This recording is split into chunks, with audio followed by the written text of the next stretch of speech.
मैं डॉक्टर दशरथ नूनिया स्वागत करता हूं आज की इस परिचर्चा में। और साथियों, आज की परिचर्चा यह है कि क्या देश के हालात इतने खराब हो गए हैं कि ऐसी स्थिति में नेता प्रतिपक्ष राहुल गांधी, इंडिया गठबंधन और कांग्रेस पार्टी को गंभीर और सकारात्मक कदम उठाने चाहिए, क्योंकि व्यवस्था वर्तमान परिस्थिति में इतनी गंभीर हो चुकी है। तो ऐसी स्थिति में जब राहुल गांधी या इंडिया गठबंधन या नेता प्रतिपक्ष जब ये कहते हैं या जो देश है उनको इस प्रकार से आशा भरी नज़र से देख रहा है कि वर्तमान जो शासन व्यवस्था है इसके खिलाफ यदि कोई समाधान दे सकते हैं तो यही दे सकते हैं।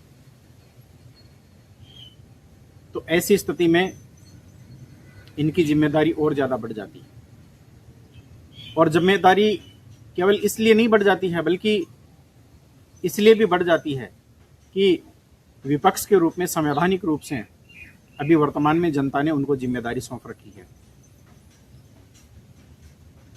क्योंकि आज भारत जिस दोराहे और चौराहे पर खड़ा है, जहां पर जनता की समस्याएं और सत्ता की राजनीति एक दूसरे के विपरीत दिशाओं में भागती हुई नजर आती है।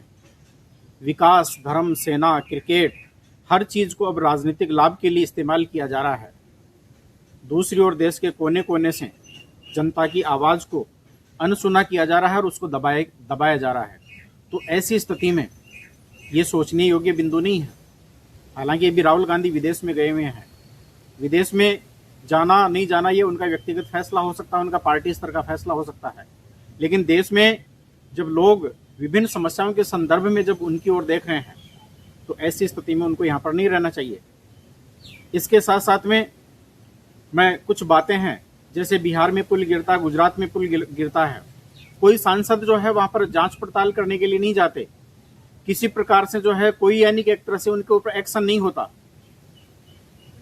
कुंभ में यूपी में भगदड़ मचती है, कितने लोग मारे गए आज तक जो है इनका खुलासा नहीं हुआ। आंकड़ों को, तथ्यों को छुपाया गया। फिर भी कुछ बातें छनकर बड़ी मुश्किल से जब बाहर आ गई तो कोई सवाल जो है केंद्र सरकार ने यूपी की सरकार के ऊपर नहीं उठाया। लेकिन यही घटना जब अभी तमिलनाडु में हो जाती है, यानी तमिलनाडु के करूर में जो थेलापति विजय, जो कि अभिनेता से जो है अभी राजनीति में आए हैं, और उनकी रैली में जब भगदड़ मच जाती है और लगभग 40-41 लोग उसमें मारे जाते हैं, तो बीजेपी यहाँ पर एंटर होती है, अपने सांसदों को यहाँ पर भेजती है, जांच पड़ताल के लिए भेजती है। क्यों? क्योंकि मैंने पिछले वीडियो में मैंने सवाल उठाया था, जैसे ये घटना घटी थी कि अब इसका राजनीतिक लाभ लेने के लिए थेलापति विजय के ऊपर जो है दबाव बनाया जाएगा कि वो बीजेपी पार्टी के साथ में गठबंधन में शामिल हो जाए। अन्यथा जांच के नाम पर उनको कई प्रकार से प्रताड़ित किया जा सकता है। और अंततः जो दक्षिण के ये जो राज्य जहां पर बीजेपी अभी तक पहुंच नहीं बना पाई है, और बीजेपी यानी कि एक तरह से बीजेपी की पहुंच से ये जो राज्य हैं वो अछूते रहे हैं, अब इनके माध्यम से पहुंच बनाकर और यहाँ पर भी अपनी सत्ता की राजनीति के द्वारा और यहाँ पर जो लोगों के ऊपर अपना या इस राज्य में जो है अपना यानी कि एक तरह से शिकंजा कसने का काम है वो कर सकती है। जबकि यहाँ पर जनता के द्वारा चुनी हुई सरकार, डीएमके की सरकार है, स्टालिन की सरकार है, वो काम पहले से यानी कि एक तरह से इन्होंने घोषित कर दिया और वो कर रहे हैं जांच पड़ताल के लिए कि दोषी जो लोग हैं उनके ऊपर कार्रवाई हो, उनके खिलाफ केस भी दर्ज हो गया। लेकिन उसके बावजूद भी राज्य के मामले में इस प्रकार की एंट्री होना ये किस ओर इशारा करता है, ये सोचने वाली बात है। मैंने कुंभ का यानी कि एक तरह से उदाहरण आपको दिया था कि कुंभ में भगदड़ में किस प्रकार से यानी कि एक तरह से लोग मारे जाते हैं, लेकिन उसके ऊपर किसी प्रकार का कोई सवाल है वो नहीं उठता है। सबसे बड़ी बात कि विश्व के जितने जो लोग भारत में पर्यटक के रूप में घूमने के लिए आते हैं, तो उनका एक जो है लक्ष्य जरूर होता है, उनकी एक इच्छा जरूर होती है कि वो ताजमहल को जरूर देखें। क्योंकि एक तरह से ताजमहल जो है भारत में प्यार की निशानी तो है ही है, ऐतिहासिक स्थल तो है ही है, लेकिन इसके साथ साथ में जो है ये स्थापत्य का अपने आप में एक अनूठा नमूना है। और जो भी लोग आते हैं अपने कैमरों में और अपनी आंखों में यानी कि एक तरह से जो है उसको कैप्चर कर लेना चाहते हैं।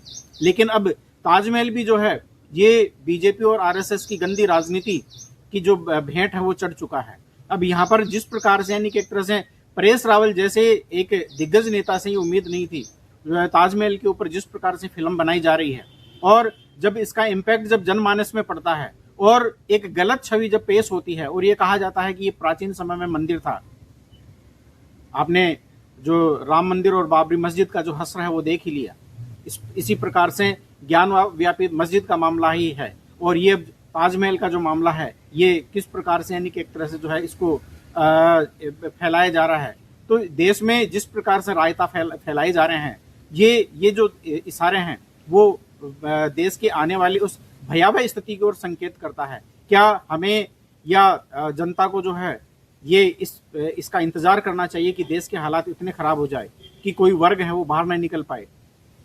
आज ज्ञान विज्ञान के युग में, आज जब टेक्नोलॉजी के युग में इतना यानी कि एक तरह से कुछ हो रहा है, तो सोचिए उस समय जब शिक्षा व्यवस्था के ऊपर, शासन व्यवस्था के ऊपर और अर्थतंत्र के ऊपर केवल कुछ वर्गों का अधिकार था, तो बहुसंख्यक वर्ग के साथ में इनके पूर्वजों के द्वारा कितना अत्याचार, अन्याय, उत्पीड़न किया गया होगा। किस प्रकार से जो है ये प्राचीन समय की यानी कि एक तरह से जो है वो व्यवस्था को इन्होंने ध्वस्त किया होगा, ये सोचने योग्य बिंदु है। किस प्रकार से बहुसंख्यक जन समुदाय जो 80-85% से ज्यादा का जो जन समुदाय था, किस प्रकार से हाशी के ऊपर खड़ा था। क्या वापस इस जनता को और इस बहुसंख्यक जन समुदाय को इसी प्रकार से एक एक करके हाशी के ऊपर डाल दिया जाएगा? ये देश की जनता को सोचने के लिए मजबूर होना पड़ेगा और इसके लिए जरूर है वो सोचना चाहिए। और इसलिए भी सोचना चाहिए कि इस साल जो है आरएसएस के 25 साल है वो पूरे बस हो ही गए हैं और इन 25 सालों के इस अवसर के ऊपर जेएनयू जैसी संस्था जिनकी स्थापना यानी कि एक तरह से की गई थी इन संस्थापकों के द्वारा, इसलिए कि यहाँ से यानी कि एक तरह से जो है अच्छी पर्सनैलिटीज है वो निकलेगी, यहाँ से एक जो है टैलेंट ब्रेन है वो डेवलप होगा, जो देश के विकास में और उसकी भागीदारी में उनकी भूमिका होगी। जिस प्रकार से आज जेएनयू में और जगह जगह जो है डीयू जैसी संस्थाओं में, यूनिवर्सिटीज में आरएसएस की शाखाएं लग रही है। जयपुर यानी कि एक तरह से उदाहरण है, जयपुर की राजस्थान यूनिवर्सिटी में इसी प्रकार से कल जो है एक ऐसी घटना, 2 दिन पहले एक ऐसी घटना हुई थी। उस घटना के दौरान जो है वहां पर आरएसएस के कार्यक्रम है वो आयोजित किए जा रहे हैं। तो ये जो घटनाएं वो किस ओर इशारा कर रहे हैं? जिस आरएसएस के ऊपर महात्मा गांधी की हत्या का आरोप लगा, नाथुराम गोडसे के ऊपर जो है वो हत्या का आरोप लगा और न केवल आरोप लगा बल्कि उसको फांसी की सजा भी हुई और उसके बाद में आरएसएस को बैन कर दिया गया। आज वही आरएसएस जो है वो किस प्रकार से यानी कि एक तरह से जो है वो देश में फैलता जा रहा है, पैर पसारता जा रहा है और देश का जो बहुसंख्यक जन समुदाय है वो अब भी चुप बैठा हुआ है। कब तक इस प्रकार से चुप बैठे रहेंगे? उनको सोचना चाहिए, इस दिशा में विचार करना चाहिए। बल्कि मैं ये भी कहूंगा कि जिस प्रकार से आज जो है देश की अन्य राजनीतिक पार्टियां, छोटी राजनीतिक पार्टियां आर्थिक संकट और समस्याओं से जूझ रही है, ऐसी स्थिति में बीजेपी अपना 618वां कार्यालय दिल्ली में बनाकर और उसका उद्घाटन करने का इंतजार कर रही है। इतना, और इन कार्यालयों में इतने भव्य तरीके से बनाए गए हैं, 5 स्टार होटल की तरह से, सभी प्रकार की सुविधाओं से यानी कि एक तरह से ये लेस हैं। इतना पैसा इनके पास में आया कहां से?